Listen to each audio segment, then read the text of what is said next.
భరణి విషయంలో దివ్య యొక్క బిహేవియర్ ఒక మంచి బంధంలాగా నేను చూస్తాను.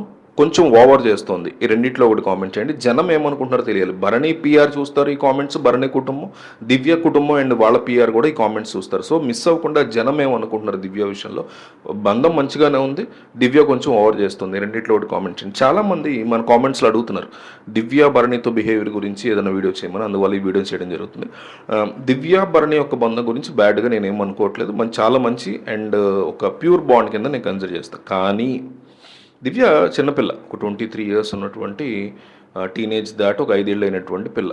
సో ఆ కైండ్ ఆఫ్ ఏజ్లో ఉన్నవాళ్ళు ఎవరికైనా అట్రాక్ట్ అయినప్పుడు ఆపోజిట్ జెండర్లో అది రొమాంటిక్ రిలేషన్ అనే కాదు, ఎనీ కైండ్ ఆఫ్ రిలేషన్. ఒక అన్నయ్య, ఒక ఎదురు వ్యక్తిలో అన్నయ్యని చూసుకున్న, ఫాదర్ని చూసుకున్న, తమ్ముడిని చూసుకున్న, ఒక నిజంగానే ఒక రిలేషన్షిప్ లాంటి పర్సన్ని చూసుకున్న వాళ్ళ ఎమోషన్ పీక్స్లో ఉంటుంది.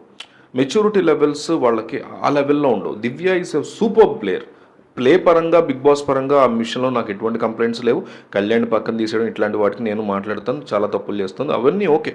గేమ్ పరంగా షీఈ్ నాట్ ఎ డంబ్. కానీ ఎమోషన్ పరంగా తను చాలాసార్లు డంబ్ అనేది ప్రూవ్ అవుతూ వచ్చింది. వేరే వ్యక్తి కోసం, అంటే వేరే వ్యక్తి పట్ల భరణి స్టాండ్ తీసుకోలేకపోవడం, ఎస్పెషల్లీ తనుజ విషయంలో భరణిని కూర్చోపెట్టి ఎంతసేపు క్లాస్ పేకడం, ఇట్లా చేస్తున్నారు. ఈ సెకండ్ టైం వచ్చాక ఇంకా పెరిగిపోయింది. ఫస్ట్ టైం వచ్చి దివ్య అంటే తనుజ షేర్ ఒక 60% ఉంటుంది భరణి వెళ్ళిపోవడానికి, 40% దివ్యాది ఉంది. డెఫినెట్లీ 100% భరణిది. ఇవన్నీ చూసుకుని సెట్ చేసుకోవాల్సిన బాధ్యత అయిందే. నిర్లక్ష్యంగా ఉన్నాడు, సో వెళ్ళి పంపిస్తారు జనాలు. మళ్ళీ వచ్చాడు. ఆయనకు వచ్చేటప్పుడు కూడా తెలుసు దివ్య పాత్ర ఎంత ఉంది వెళ్ళిపోవడంలో, తనుజ పాత్ర ఎంత ఉందని తెలిసినోడు మరి జాగ్రత్తగా ఉండాలి కదా. అట్లా కాకుండా మళ్ళీ దివ్య చెప్పేదంతా వినడం పాటించట్లా. కానీ దివ్య చెప్పేదంతా వినడం వల్ల రివర్స్లో దివ్యకి గేమ్కి ఇప్పుడు దెబ్బతింటుంది.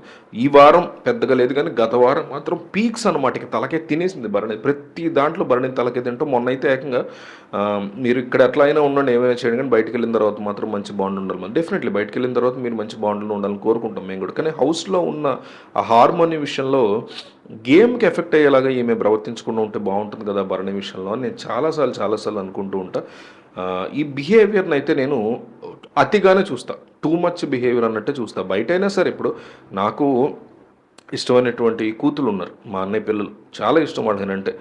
వాళ్ళు కూడా ఇంతే ఏజ్, ఒక 20, 25, 26 ఏజ్ ఉన్న వాళ్ళు ఉంటారు. పిచ్చిదేనంటే వాళ్ళకి. కానీ ఈ నన్ను చూస్తే ఎక్సైట్ అయిపోవటము, నన్ను ఏదో కమాండ్ చేసి ఇట్లాగే ఉండు బాబాయ్ నువ్వు అని చెప్పడం, ఇట్లా ఉండదు. ఒక మంచి ర్యాప్, ఏదైనా సమస్య వస్తే బాబాయ్ ఉన్నాడు అనేటువంటి ఒక ధైర్యం, అది ఓకే. కానీ ఈ టూ మచ్ ఆఫ్ ర్యాప్, ఈ టూ మచ్ ఆఫ్ హడావుడు ఉండడం అనేది చాలా ఎన్నోయింగ్గా అనిపిస్తుంది చాలాసార్లు. అది నేను అబ్జర్వ్ చేశాను భరణి అండ్ దివ్య విషయంలో. మీకేమనిపించిందో కామెంట్ చేయండి.